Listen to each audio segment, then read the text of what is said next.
Bom, galera, então a gente vai ver nessa aula a próxima estrutura de repetição. Acho que a última também, já que a gente só tem três, tem o while, o do while e o for em C++, tá? Então, para entender como o for funciona, vamos usá-lo em um exemplo. E o nosso último exemplo vai ser o seguinte. Escreva um programa que imprime os números de 1 a 10 elevados à potência de 1, 2 e 3. Entendi. Mas para lembrar, vamos colocar lá. Inserir o nosso programa. O código pré-definido, então vamos aqui.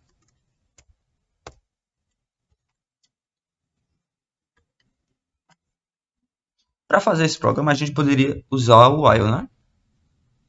A gente pode utilizar o while. Porém, o while e também o do while são mais utilizados quando você tem uma condição de parada, digamos assim, meio incerta. O que eu quero dizer com incerta? Por exemplo, na média, era o usuário que mandava parar o loop, né? Quando ele digitava -1, aí a gente parava o loop. Aqui a gente tem um número de repetições meio que pré-definido. Como é para imprimir os números de 1 a 10 elevados à potência, né? Então, de 1 até 10, eu posso fazer isso em 10 loops. No while e no do while, que a gente utilizou no outro exemplo, né, a gente não tinha um número assim definido de loops, de repetições. Quem parava é o usuário. Então, por isso, naquele caso, o while e do while dava bem, dava certo utilizar eles. Mas aqui o for é mais apropriado. Então, como é que a gente utiliza o for? O for ele tem a seguinte síntese. Você escreve for, tudo em minúsculo, e aí ele recebe três comandos. A gente faz três comandos nele, entre esses parênteses. O primeiro comando é o comando de inicialização. Você cria uma variável nele, que vai servir como contadora. O nome pode ser qualquer um, geralmente é igual aí, né? Essa variável a gente já inicializa com 0, mas pode ser com qualquer outro valor. Depende do seu loop, né? Ponto e vírgula para terminar o primeiro comando. O segundo comando vai ser a condição de continuação do loop, aquela que a gente tinha no while. E no do while também. Então, como é que a gente faz aqui? Da mesma forma, eu quero que o loop pare, né? A repetição pare. Ou seja, quando o i alcançar o valor, quando o i for maior ou igual a 10. Então, enquanto o i for maior ou igual a 10, né, o for ele vai ficar repetindo tudo que tiver entre as chaves dele, que a gente vai colocar depois. E por fim, é o comando de incremento. É quantas vezes a cada loop você vai adicionar no contador. Então, eu vou ficar adicionando de um. Já que são números de 1 a 10, então 1, 2, 3, 4, 5, o contador ele vai de 0. Não vamos colocar 0 aqui, não. Vamos inicializar com 1. Né? E aí, o contador vai de 1, 2, 3, 4, 5. A gente vai ver isso. Vamos colocar as chaves do for. E aí, vamos colocar o que a gente quer repetir. Como é só para imprimir, quando a gente já vem imprimir, né? Quem a gente chama o cout. O cout ele vai nos ajudar a imprimir na tela. E como é que a gente faz um número elevado a 1? Um número elevado a 1 é ele mesmo, né? Então, vamos pegar o i. Como o i vai de 1 a 10, a gente já pode utilizar ele aqui mesmo, né? Vamos colocar aqui 3 espaços. Vamos separar os números elevados a 1 com 3 espaços do número elevado a 2, com 3 espaços também do número elevado a 3. Tá? Então, aqui a gente tem o número elevado a 1 e o número elevado a 2. É só fazer ele vezes ele mesmo, né? Então, a gente faz i vezes i. Em seguida, a gente coloca os 3 espaços aqui. E por fim, a gente tem o número elevado a 3. Da mesma forma que a gente fez o 1 e o 2, é só levar i vezes i novamente. Por fim, vamos colocar um headline para ficar descendo, né, em cada linha. E tá aí. Vamos ver se isso funciona. Olha aqui. Aqui estão os números elevados a 1, ou seja, o próprio i. Com isso, a gente pode perceber, né, que o for é uma repetição, e a cada repetição o i é incrementado mais 1. Então aqui a primeira repetição, o i deu 1, né? A primeira repetição 2, a primeira repetição 3, 4 e assim por diante, até chegar em 10, que é a condição de parada que a gente colocou. Condição de continuação. Aqui, na segunda coluna, a gente tem o número i, a variável i elevado a 2. Então, 1 vezes 1 é 2, né? 2 vezes 2, 4, 3 vezes 3, 9, e assim por diante. E na terceira coluna, a gente tem os números, a variável i elevado a 3.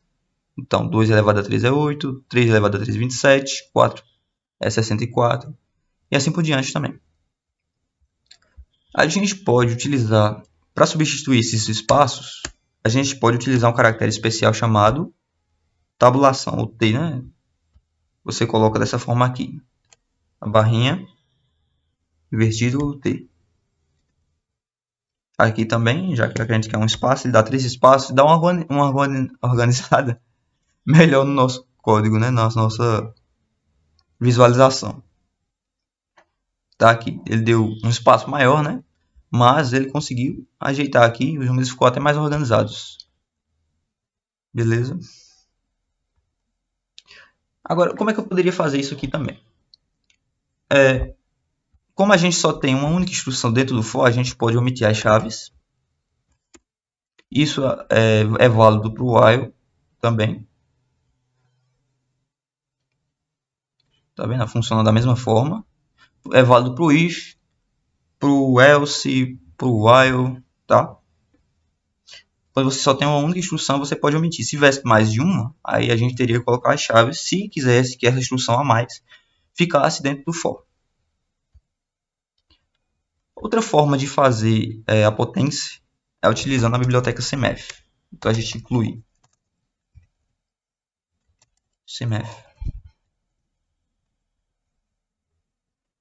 Incluindo a CMF, a gente pode utilizar a função poll.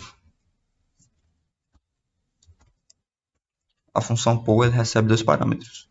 O valor, a variável que você quer levar, e a potência. É um, né? Aqui chamar ela não faz muito, não há muito ganho, né? Mas vamos utilizar aqui para vocês verem o funcionamento. Aqui a gente quer levar 2. Aqui a gente quer levar 3. Ela recebe esses dois parâmetros e retorna o número elevado à potência que a gente definiu. Vamos ver? Tá aí, os mesmos valores. Outra forma também de fazer é utilizando comandos continue e break. O continue, vamos fazer assim. A gente quer levar somente os números pares. 2, 4, 6, 8. Tá. Então como é que a gente faria aqui? A gente poderia colocar um 2 para começar do 2. O loop vai começar do 2. E a gente poderia colocar um continue aqui. Se. Como é que a gente verifica se o número é ímpar?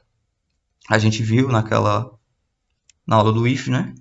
Que para verificar que o número é ímpar, os números são ímpares quando você pega o número, o valor, pega o resto da divisão por 2 e esse resto é igual a 1. E eu utilizo aqui o continue. Então qual a lógica por trás aqui? Se eu quero que mostre os números pares elevados à potência, eu não quero que os ímpares sejam mostrados, eu posso simplesmente pular quando o número for ímpar. Ou seja, essa instrução aqui, esse comando não vai ser executado. Simplesmente, o continue ele faz com que, quando for ímpar, esse continue ele manda a execução de volta para o for, ou seja, aqui para o início do for. Tudo que tiver depois do continue é pulado. Então, essa instrução aqui é pulada e a gente não mostra os números ímpares, só os pares. Vamos ver. Tá vendo? 2, 4, 6, 8, 10. Esse aqui é o contador, o i, né? Elevado a 1, ou seja, ele mesmo. Aqui é elevado a 2 e aqui é elevado a 3. Só os pares, por causa do continue. Se eu quisesse pular os pares, é só fazer o resto da divisão por 2 é igual a 1, igual a 0. E aqui Eu posso inicializar com 1. E tá aí, só os ímpares. 1, 3, 5, 7 e 9. Porque eu mandei o continue pular quando os números forem pares. Outra forma mais fácil seria fazer assim. Dos pares, a gente poderia simplesmente mandar o nosso contador somar de 2 em 2. Então, a síntese é essa aqui. Mais igual a 2. E aí a gente não utilizaria o contínuo, né? Utilizaria somente o contador. Por fim, se eu quisesse, se o loop tivesse 100 valores, né? Seja 100 repetições, e eu quiser somente imprimir até o 20, como é que eu faria aqui? Eu poderia utilizar o break. O break que a gente viu no switch. Então, se i for, como é que a gente vai fazer aqui? Se i for igual a 21, vou colocar desde 1, né? Se for igual a 21, break. Qual a diferença do break e o contínuo? O contínuo ele pula as próximas instruções, o que vem depois do contínuo. O break, ele interrompe o for, ele para de finalizar, ele finaliza o for. Tá? Então, quando chegar aqui no break, o for simplesmente é finalizado e a gente vai para a próxima instrução, o próximo comando. O contínuo, mano, ele não interrompe o for, ele simplesmente avança, né? Avança um loop, digamos assim.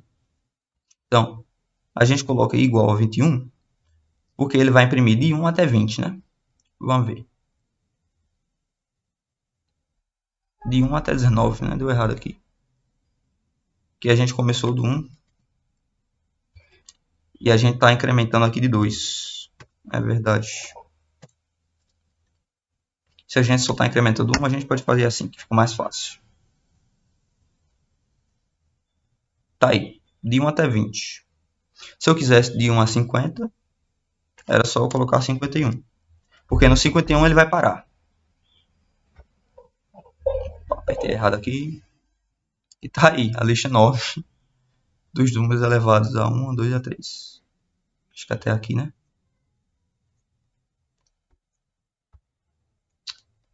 Deixa eu abrir aqui na tela. Aqui. Pronto, aqui. Até 50. Bom, galera, a gente viu tudo que tinha para ver hoje. O for e alguns comandos a mais, né? O break e o continue. Outras formas de fazer esse exercício. E a gente finaliza as estruturas de controle.